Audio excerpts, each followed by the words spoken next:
September 20th, you're welcome here. Grab a coffee and let's talk about a realistic utopia of a fair society. Where are plants and when there are migraines? So the discussion that I promised you for yesterday about the importance the school of thought associated with John Locke and the modern liberal tradition, also known as neoliberalism, alludes to certain freedoms happens here now, with a day delayed.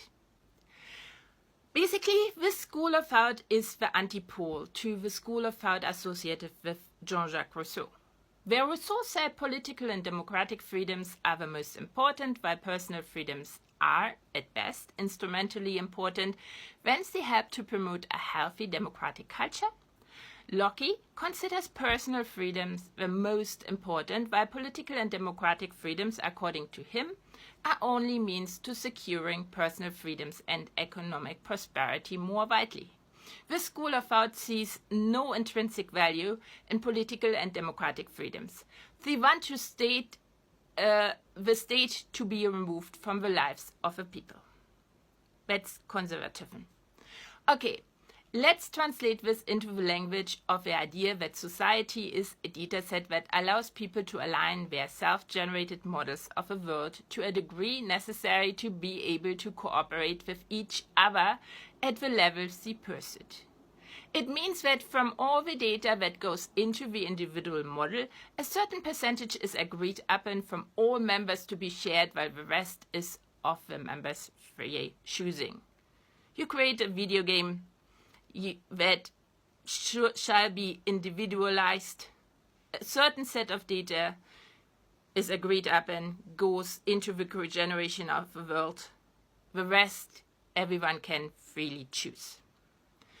The school of thought associated with Locke and the modern liberal tradition now insists that cooperation is possible even when there is no shared dataset at all, or a flexible one from which people can choose what parts they want to use in certain situations, obviously to the greatest benefit of themselves. Call for federal and state grants for themselves or their companies because the shared dataset allows for them, but go for tax avoidance even though the shared dataset puts the responsibility on them too, because taxes cut into their personal liberties, and that's bad. Sounds like a really sweet deal.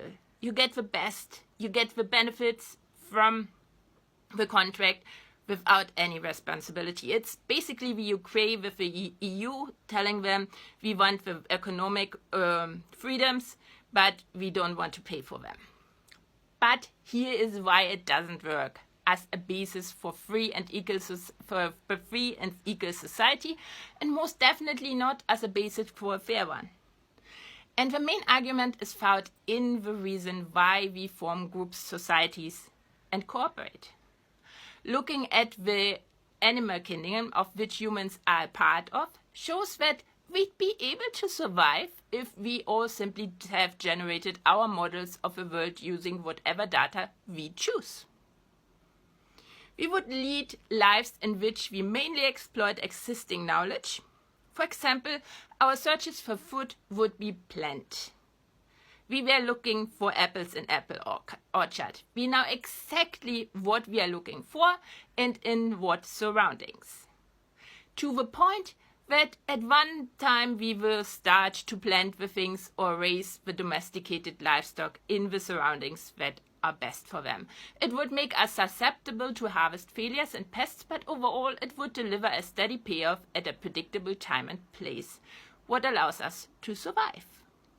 But survival isn't everything, but the material things in us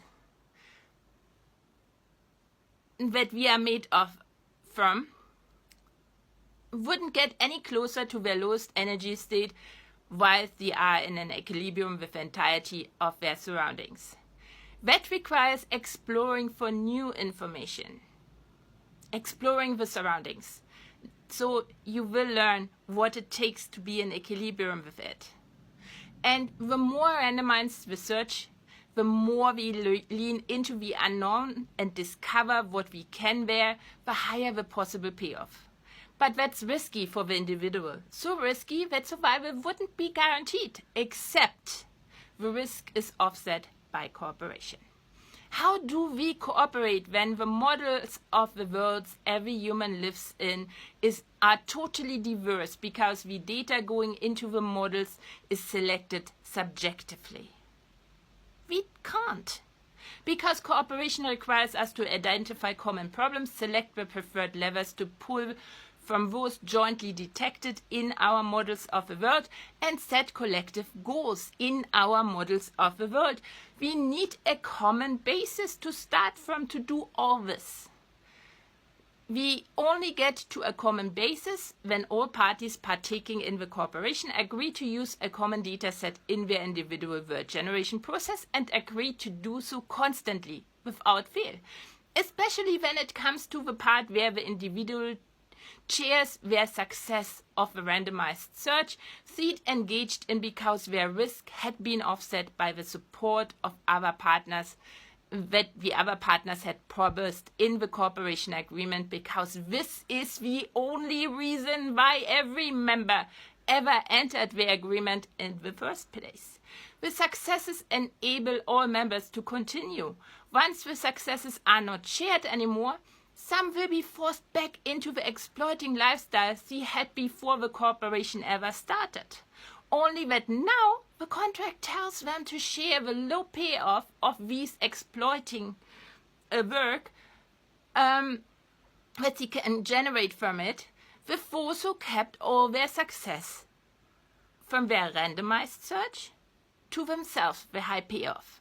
So they too will want to give up on the contract because that makes no sense anymore to them to be in the contract. But it still makes totally sense to these people who kept their high payoff from the random search to themselves. So they just use just enough of their high payoff to force the others to continue to use the once agreed data set and provide them, despite they were the ones who made got the high payoff from the randomized search that were enabled by the others, with a predictable income, while they supplement it with profits from more randomized searches they can still engage in because they hadn't shared. And these are the distinctly undemocratic conclusions of the school of thought associated with Locke and neoliberalism that insists that only personal freedoms are important while democratic freedoms play a supporting role at best. Hence, the basic liberties principle states that political and personal freedoms are equally important and neither has an automatic priority over the other. The common source of this principle is an underlying ideal of citizens as both free and equal, all of them. Free citizens must be able to choose how they want to live, the variety part of their word generation, and equal citizens must have the same power to shape the laws as everyone else, the part where we agree up in the data set that we use. So there's the balance between those two that needs to be there. Both types of freedoms protect in the end the other. Do you have any thoughts to this? As you should, because we all live today in societies based on shared data sets. Tell me. You can watch me tonight again when I go live on TikTok, making a fool of myself as I prepare our dinner and talk about this some more. Or if TikTok live isn't your thing, I will be back with another video about fair society tomorrow. Until then, bye.